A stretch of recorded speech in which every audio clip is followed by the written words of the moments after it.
Des habitations englouties sous un torrent de boue et de débris, des routes effondrées et encombrées de morceaux de roche, alors que secouristes et militaires tentent de retrouver des survivants à Darali, village touristique de 200 habitants situé dans l'état de l'Uttarakhand, dans le nord de l'Inde. Cette catastrophe naturelle est tellement terrifiante. Les gens n'ont même pas le temps de s'enfuir. Nous avons appris que beaucoup de personnes ont perdu la vie. C'était horrible.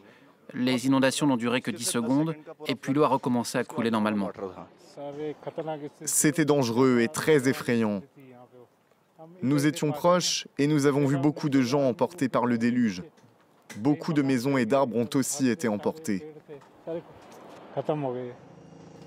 Une large partie du village est désormais envahie par une couche de boue, estimée à 15 mètres de hauteur par endroit. Alors que les évacuations continuent, plusieurs dizaines de disparus sont toujours recherchés à Darali et dans un village en aval. Des opérations menées dans des conditions très difficiles. Aux nombreuses routes impraticables s'ajoutent les coupures des réseaux électriques et des moyens de communication. Des hélicoptères militaires sont mobilisés, notamment pour approvisionner la zone en médicaments. Depuis mardi, des pluies diluviennes s'abattent sur cette vallée jusqu'à 270 mm en 24 heures. Un événement extrême, probablement favorisé par le changement climatique.